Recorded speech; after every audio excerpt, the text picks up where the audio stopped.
All right, in the classic 80s song, Paula Abdul, back when she actually sang, declared opposites attract. But once you have that attraction, then what? Sometimes the culture clash can be a bit of a volatile combination. Well, relationship therapist Donna Fortney is here now to take a look at whether or not opposites really do attract and whether or not this is a good thing over time or bad thing. Donna, welcome. Thank you very much. It's good to be back. It's good to see you. ya. Yeah, it's beautiful weather out there today. Oh, It's absolutely gorgeous. Yeah. Do opposites attract? Yes.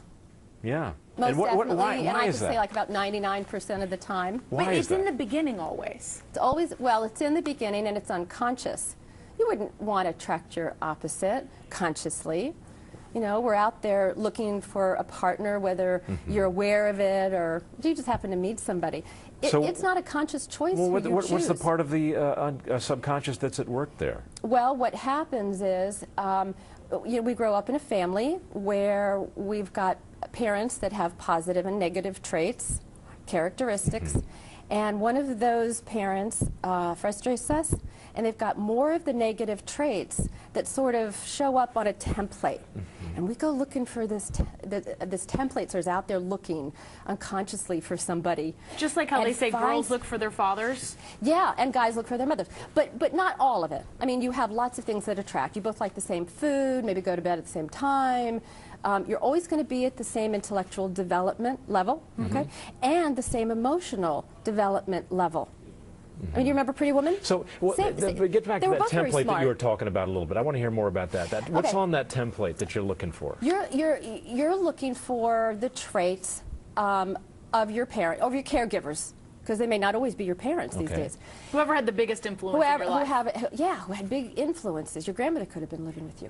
But the traits such as being very critical, being unavailable. Now, the unavailable could show up as both of your parents work a lot, or a single mom that has 2 jobs, or your dad's in the military and he's gone. And Now, so you it's- seek out someone like that to try to That's not a big- resolve that issue that you had Exactly. with your mom and dad. Exactly. You really think we're trying to resolve, or are we just trying to Yeah. find somebody that mirrors that because that's comforting? Both. That person acts like my father in a way, or has a career like him, so it may remind me of that. Absolutely. There's a lot of both going on. And so you want that comfort level. That's why someone will unconsciously seek out someone who is an alcoholic. If he's not an alcoholic, maybe he's a workaholic. Okay. Maybe mom was depressed, and you meet somebody who's a food addict. And they're not available emotionally or physically. Or in the case of a child who was abused by his parents, or there's a lot of physical violence, Absolutely. you seek out the abuser? Or someone Yeah. who's dominant. Exactly. Maybe, Exactly. I mean, dominant in a negative way. You're going to have somebody that's, and sort of the way I describe it, if you will, is you've got someone who's more of a turtle, avoids that conflict, doesn't talk as much, I don't want to talk about this now, needs their space.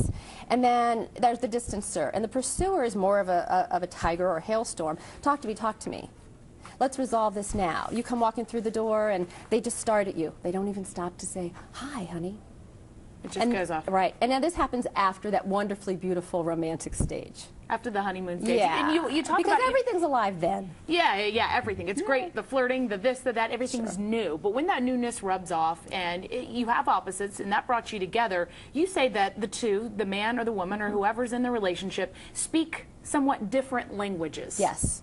It's English, but it's different. Right. Lots of different dialects. So if you have a heterosexual couple, you have gender role. You've got male and female brains. You have got, things like love languages. And there are 5 love languages from Dr. Chapman's work. And What are the 5 love languages? well, you have, you've got gift giving, somebody who really likes gifts or flowers thought of you. And there's words of praise. Oh, thank you, you're wonderful, you're terrific, you're important in my life. And that's my partner. And then I have touching. I mean, I just what I did to you earlier, I just wanted to sort of reach out and touch, and that comforts me. And you have quality time spent, okay? And then there's a 5th, and I'll remember that as soon as we... 4 to 5. 4 out of 5 is pretty darn Not good. too good. So quality time. There we go. Quality time. Quality time. And conversation. Okay. So if you have somebody that talks all the time, and I'm not the tiger in my family. I know my work, so I'm an expert, so I talk more. That's what you'll see the difference in partners. Why do you talk so much at work? You don't talk like this at home. Because in their primary relationship, it shows up differently. That's one of the So what are the long-term consequences of picking an opposite in a relationship? You will just pick your opposite, and if you don't do your work in that relationship, you're going to do it in the next one or the next one or the next one. So try to stay, and I mean, there's so many books out there, wonderful, wonderful books to read about some of this relationship work. But isn't it all in the communication? It's all in the communication. It's all communication is life.